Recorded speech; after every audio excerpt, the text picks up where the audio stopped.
안녕하십니까. 이번 시간에는 전문가 심사와 심사자의 윤리에 대해서 알아보도록 하겠습니다. 전문가 심사란 학술 기록의 무결성을 보장하는 데 중요한 역할을 합니다. 따라서 신뢰와 자발적인 참여가 필요하며 책임감이 있고 윤리적인 행동이 필요합니다. 따라서 학술지는 투명한 전문가 심사 정책을 제공해야 하며 또한 일정에 맞추는 심사 과정이 매우 중요합니다. 학술지 또 편집인, 심사자 사이에는 정확하게 의사소통을 할 수 있는 도구가 필요합니다. 보시는 그림은 원고를 투고하여 심사 과정을 거쳐 논문이 되는 과정을 보여주고 있습니다. 만약에 적절한 동료 심사가 없다면 저자가 출판국과 거래를 하여 논문을 획득하는 약탈 저널이나 상업지와 다를 것이 없습니다. 따라서 전문가 심사는 과학의 완성을 위해서 매우 중요한 과정입니다. 전문가 심사에 관한 전문가 심사자, 또 저자, 편집인들을 대상으로 한 세계적인 설문이 있었습니다. 6천 명 이상을 대상으로 시행된 이 설문에서는 설문 응답자의 다수 85%가 심사자, 전문가 심사를 통해서 이 과학적인 커뮤니케이션이 도움이 된다고 이야기하고 있습니다. 또한 전문가 심사는 투고된 논문의 질을 향상시키는데 대부분 의견이 일치되고 있습니다. 일부에서는 전문가 심사 시스템에 대해서 만족하지 못하는 경향이 있으나 이들 부분이 앞으로 전문가 심사에 대해서 보완되어야 할 점이라고 생각됩니다. 대부분의 응답자가 이 전문가 심사가 다소 느리고 또 전문가 심사자들에게 일이 편중되어 힘들다고 이야기하고 있으며 더블 블라인드 리뷰가 편하다고 생각하고 있습니다. 이렇듯 전문가 심사의 목적은 내용의 타당성을 언급하고 중요도를 판정하며 독창성을 판단합니다. 이 세 가지 항목을 근간으로 출간할 건지 개선할 것인지 거절 여부에 대한 조건을 제시하게 됩니다. 다음은 전문가 심사 유형에 대해서 알아보도록 하겠습니다. 전문가 심사 유형은 관점에 따라 다양하게 나누어질 수 있습니다. 우선 심사의 투명성과 관련하여서 심사의 투명성을 기준으로 폐쇄된 시스템을 운영할 것이냐 아니면 개방된 시스템이냐 하는 것입니다. 폐쇄 시스템에는 우리가 고전적으로 기존에 많이 행해왔던 심사 방법인데 저자만 모르는 경우, 또 저자, 심사자가 모르는 경우, 또 저자, 심사자, 편집인 모두 익명으로 처리된 시스템을 통해서 심사하는 방법입니다. 이러한 폐쇄된 심사 시스템의 단점을 극복하기 위해서 개방형 전문가 심사 시스템도 있습니다. 심사자나 또는 편집인의 이름이 거론되고 이들이 행했던 전문가 심사의 내용, 결정 내용이 외부에 공표되게 됩니다. 한편 전문가 심사의 시점에 따라서 프리퍼블리케이션 출간 전에 전문가 심사가 이루어지느냐, 기존에 우리가 많이 행해왔던 방법이죠.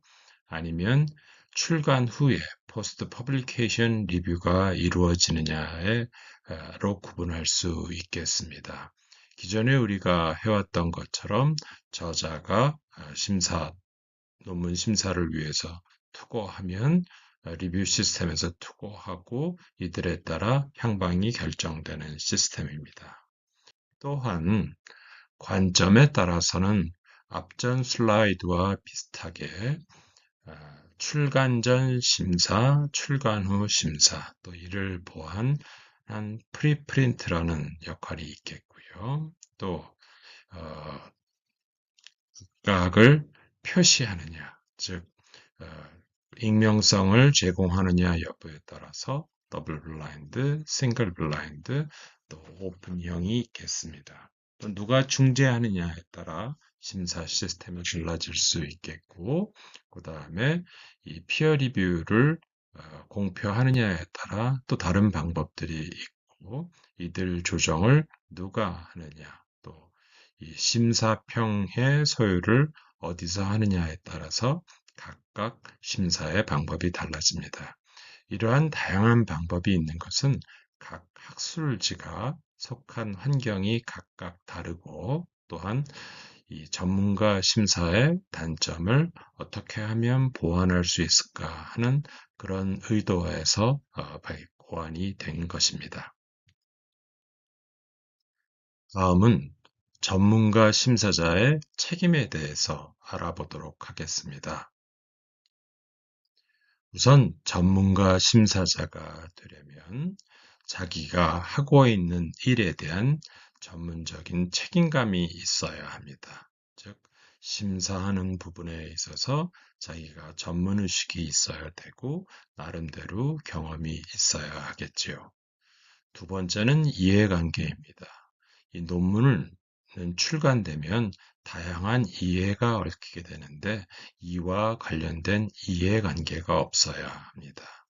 또한 논문은 시간을 다루는 일이기 때문에 출판 당국에서 요청한 심사 기한을 충분히 지키고 반응할 수 있는지 시의성을 갖추어야 합니다. 이러한 조건을 만족하지 않으면 전문가 심사 의뢰가 오더라도 이를 거절하는 것이 타당하며 전문가 심사자가 되려면 이러한 요소들을 알고 더욱 조정하는 것이 필요합니다. 다음은 심사자의 책임에 대해서 알아보겠습니다. 심사자는 단순히 심사를 하는 것이 아니라 심사를 함으로써 여러 부분에 미치는 영향이 있습니다.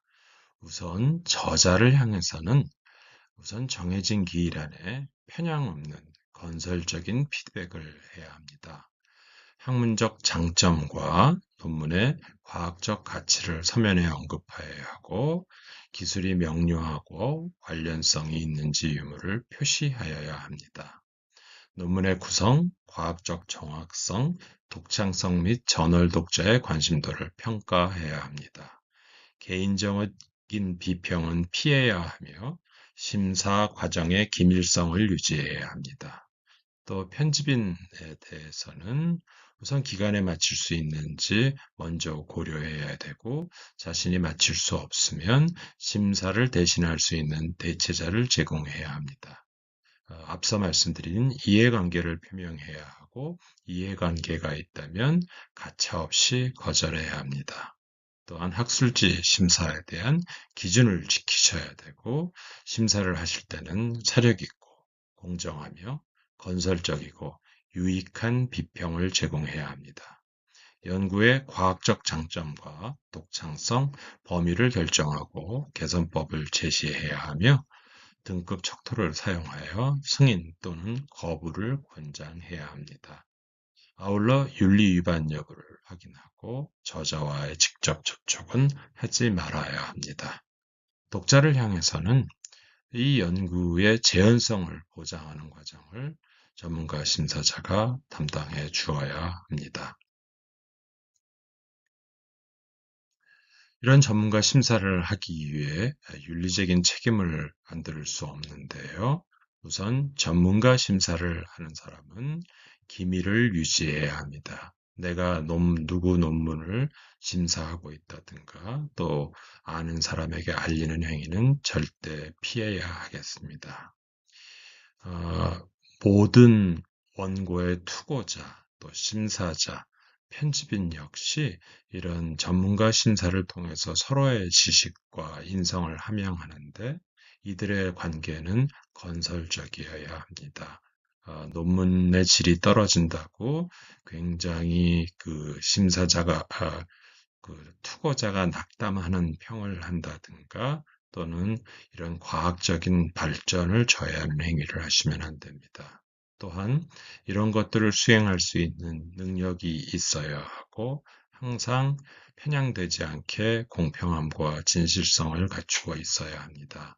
또한 이해관계가 있을 경우 이를 즉시 표시해야 하고 출판 당국, 편집 당국에 부응할 수 있는 시의성과 반응을 하셔야 합니다. 기밀 유지는 항상 중요합니다. 왜냐하면 이런 논문의 출간 여부에 따라 상대 간의 이해관계가 첨예하게 갈리기 때문입니다. 따라서 예민한 정보는 절대 표시하지 말으셔야 되고 심사 여부를 표시하지 마셔야 합니다. 두 번째는 표절입니다. 심사를 하시다 보면 내용이 좋은 부분도 있고 자기에게 도움이 되는 부분이 있습니다. 그런 내용을 캡처하시거나 또는 아이디어를 얻어서 자기의 연구에 쓰시게 되면 나중에 문제가 되실 수 있습니다. 또한 본인이 논문을 심사하고 있다는 것을 동료에게 이야기해서 조언을 구한다든가 아니면 다른 사람에게 심사를 요청하는 경우에도 이런 비밀 유지 조항에 어긋나기 때문에 이러한 심사를 할 경우에는 꼭 편집인의 허락을 얻어야 합니다. 뚫림과 이해관계에 대해서 말씀드리겠습니다. 사람들은 항상 의도하지 않은 편견이 있다고 그럽니다. 심사자들은 자기가 표현하지 않아도 젠더나 인종, 지역, 기관에 대한 편향이 있다고 그럽니다. 그래서 특정 기관이나 특정 국가에서 나온 논문은 무조건 질이 떨어지는 논문이라고 생각하거나 또는 성적인 차이를 둘 수도 있습니다. 또한 연구 방법이 자신이 선호하지 않는 연구 방법이라고 생각되면 이에 대한 편향을 가해서 논문의 평가를 박하게 할 수도 있습니다. 동료 친지나 반대로 경쟁 관계에 있는 경우에도 이러한 이해관계를 고려하지 않으면 나중에 큰 파장이 미칠 수 있다는 것을 고려하셔서 꼭 이해관계가 있을 경우 천명을 하시고 만약에 이를 피할 수 없을 경우에는 전문가 심사를 중단하셔야 합니다.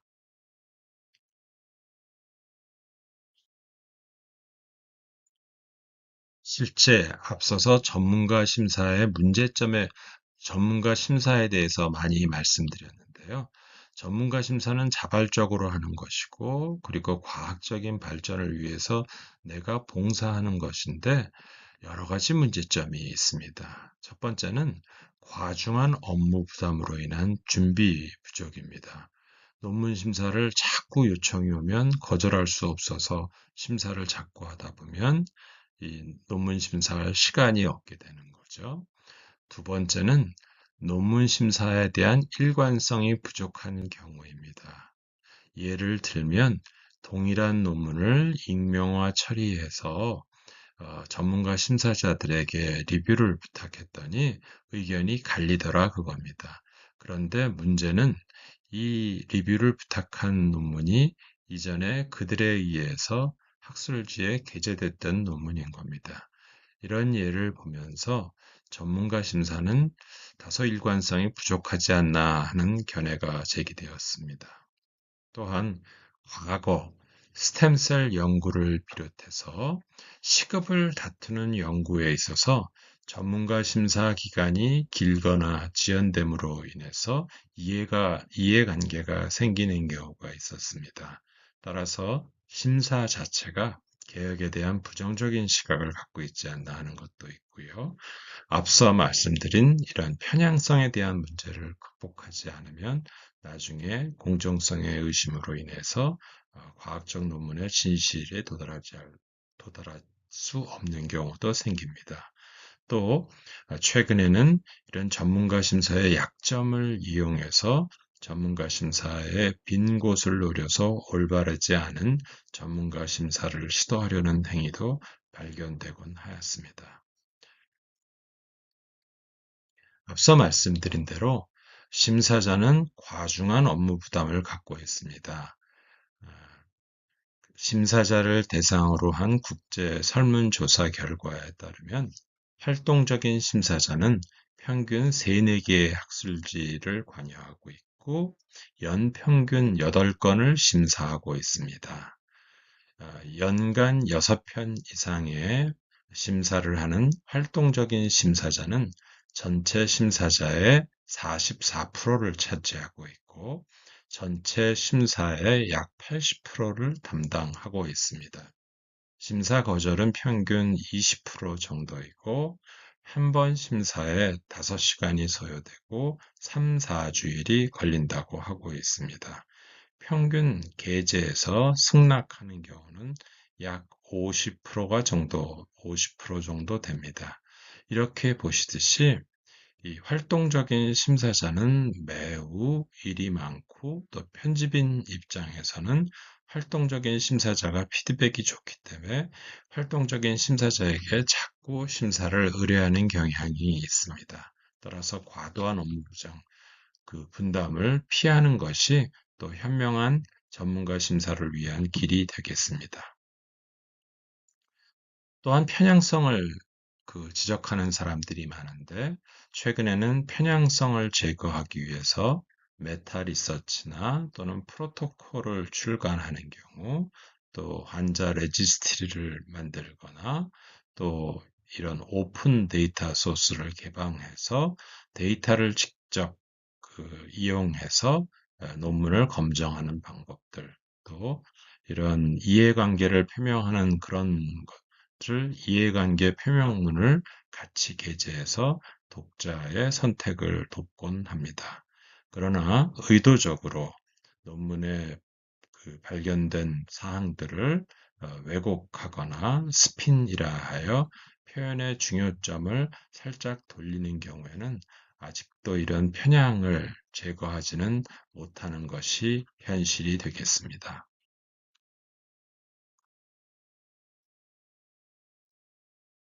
다음은 심사를 시작해 보도록 하겠습니다. 심사에 앞서서 심사자는 제시기간 내에 심사가 가능한지 여부를 꼭 확인해야 합니다. 시간이 중요하기 때문에 심사자가 심사를 지연시킬 경우에는 투고자가 나중에 큰 손해를 볼 수도 있습니다. 따라서 본인이 제시된 기간 내에 심사가 가능한 여부를 확인하는 것이 우선입니다. 두 번째는 심사는 결국 비평의 행위지만 이 행위 자체는 모두 교육의 요소를 담고 있는 건설적이고 교육적이어야 합니다. 또 심사와 관련된 비밀을 유지해야 되고 삐뚤림이나 또는 이해관계가 있을 경우에는 이를 표명해야 합니다. 또 심사를 하면서 윤리 위반 여부를 확인해 주셔야 합니다. 이런 그 심사 평가가 또 해당 학술지에서 받아주지 않을 경우 해당 논문 심사 평가 내용을 다른 학술지로 옮길 수 있는지 여부에 대해서도 결정해 주셔야 됩니다. 편집인은 심사자에게 높은 수준의 심사를 요망합니다. 그리고 가급적 최근의 학문 트렌드를 반영해 줄 것과 기한을 준수해 주면서 본인이 유지하고 있는 학술지의 평판을 유지할 수 있도록 질 좋은 논문 투고를 원합니다. 따라서 명확함과 신뢰는 기본입니다. 이렇게 하려면 편집인은 심사자에게 학술지의 심사 가이드라인을 제공해야 하고 구조화된 평가표를 같이 주어서 객관적인 평가가 이루어지게 하면 좋습니다. 또한 윤리적인 측면을 강조하고 건설적인 피드백이 될 수 있도록 항상 조심해야 합니다. 또한 이런 전문가 심사자를 체계적으로 교육할 수 있는 프로그램을 갖추고 있어야 합니다. 다음은 심사 방법에 대해서 알아보고 어떻게 보고서를 쓸 수 있는지 알아보겠습니다. 먼저 논문을 심사할 때는 down to earth라고 해서 큰 그림을 보고 세세하게 들어가는 방법을 권장하고 있습니다. 그래서 큰 윤곽을 보고 상세하게 읽어야 하는데 많은 전문가들은 큰 윤곽은 빠르게 읽어서 논문의 요점을 파악하게 하고 두 번째 읽으면서 논문의 문제점을 분석하는 방법을 권장하고 있습니다. 1차로 빠르게 읽을 때는 논문의 타당성이나 중요성, 독창성을 파악하고 논문에 사용된 표현이나 또는 이들이 얻은 결론이 현재 지식과 차이가 나는지 확인하는 것이 좋습니다. 처음에 빠르게 읽고 나서는 자기가 생각한 내용을 논문에 표시하는 것이 좋습니다. 논문을 두 번째 읽다 보면 자기가 처음에 읽을 때 생각했던 내용을 빠뜨리기가 쉽기 때문에 처음 1차 읽기를 한 다음에 자기가 어떤 부분에서 코멘트를 할 건지 미리 표시해 두는 것이 좋습니다. 두 번째 상세하게 읽기 전에 첫 번째 빠르게 읽기 했던 내용을 토대로 참고 문헌을 검색해서 조금 더 자신의 지식을 업데이트하는 것이 좋습니다. 그래서 올바른 참고 문헌, 올바른 기존 문헌 서치에 근거한 판단이 중요하기 때문입니다. 다음은 2차 읽기로 세세히, 천천히, 이때는 논문의 구성별로, 즉, 서론, 방법, 본론, 고찰, 레퍼런스 이런 방식으로 구역으로 나누어서 세세히 확인하는 것이 좋습니다. 마지막으로 표절 또는 윤리적인 문제를 확인해야 합니다. 심사 보고서의 작성에 관해 말씀드리겠습니다. 심사 보고서는 크게 세 부분으로 구성되어 있습니다. 요약과 주요 주제, 부수 주제를 언급합니다. 대부분 요약, 서머리 부분에서는 투고된 원고를 먼저 긍정적으로 평가해 주셔야 합니다. 앞서 이런 심사 과정이 교육적이기 때문에 처음에 나타나는 인사말이 굉장히 중요한데 긍정적인 표현이 중요합니다. 그러고 나서 원고를 요약하고 원고의 특징을 기술하며 중요성을 코멘트해야 됩니다. 또 내용의 장점과 완성도를 언급하고 마지막으로 단점을 표시합니다. 주요 주제는 주요 오류, 유사 연구 결과를 언급해야 하고 저자의 결론과 현재까지 알려진 지식과의 차이를 언급해야 합니다. 개정이 필요한 경우 이에 따르는 명확한 이유를 기술해야 합니다. 그림, 표현 방식, 원고 구조를 언급해야 합니다. 아울러 윤리적인 문제를 지적해야 합니다. 부수적인 코멘트로서 표현의 모호함이나 참고 문헌의 정확도, 수치 표기, 그림, 표의 적절성에 대해서 언급합니다.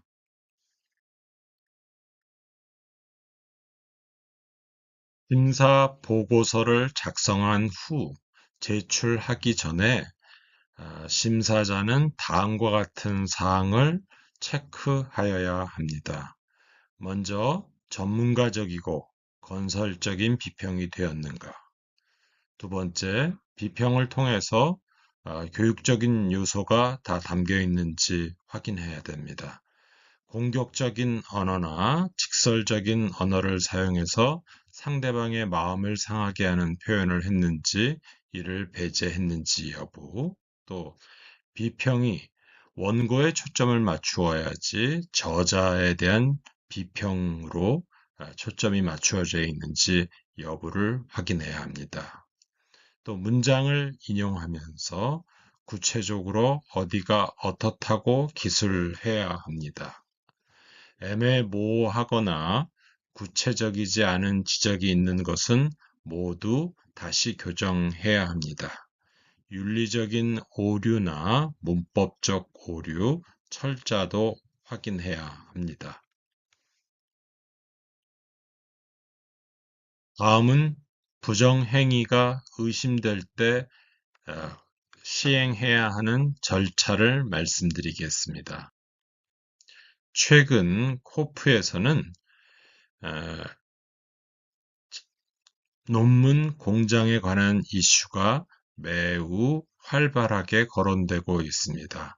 상업적인 목적으로 논문을 난발하는 것이지요. 그래서 여기에는 피어 리뷰가 조직적으로 관여한다고 생각하고 있습니다. 따라서 이를 방지하기 위해서는 편집인 또는 편집을 다루는 편집국에서는 투고자 또는 심사자의 이메일을 확인하는 것이 중요합니다.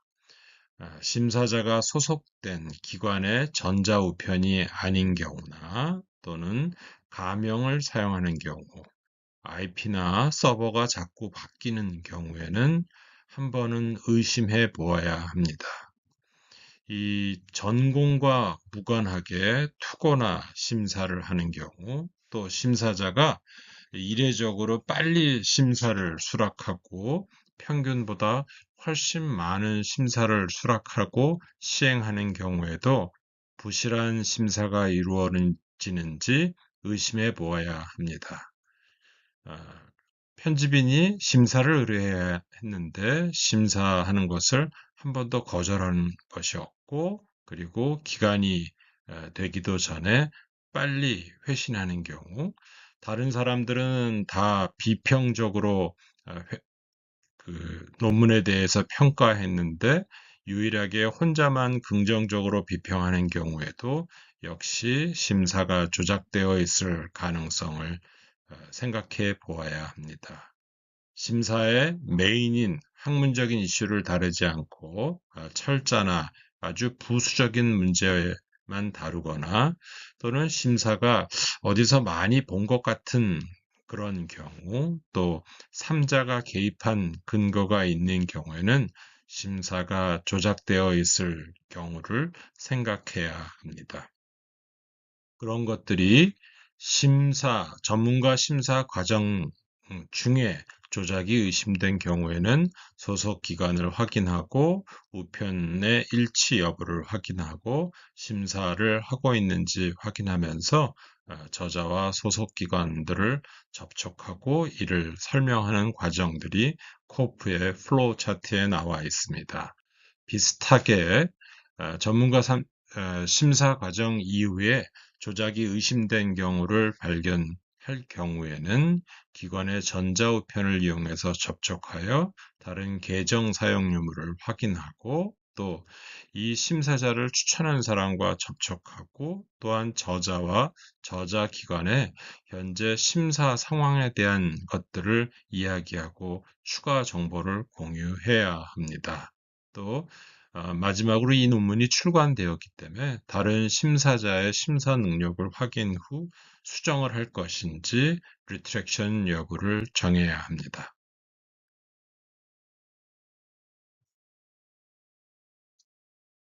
다음은 마지막으로 심사자의 교육에 대해서 말씀드리겠습니다.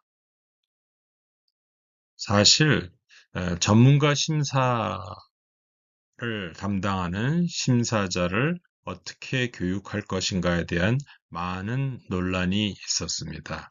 아주 오래 전에 시행된 Sense About Science, Nuts and Bolts라는 그런 세미나 세션에는 여러 사람들이 우리가 전문가 심사를 하지만 결국은 전문가 심사는 도제 제도를 통해서 이루어지기 때문에 오랜 기간 동안의 수련이 필요하다는 지적이 있었습니다. 그러나 날로 전자기술이 발달하고 또한 출판 환경이 발달함에 따라서 이런 도제 제도를 통한 심사자 교육은 어느 정도 제한점이 생기게 되었습니다. 기존 도제 제도를 통한 학습 방법을 보완하기 위해서 다양한 학술지에서 다양한 방법으로 심사자들을 교육하고 있습니다. 여기 보시는 것처럼 ACS라는 유명 학술지에서는 보시는 것처럼 6가지의 모듈을 만들어서 심사자를 교육하고 있습니다. 따라서 각 학술지에서는 본인의 환경에 맞는 심사자 교육 프로그램을 갖출 것을 권유합니다.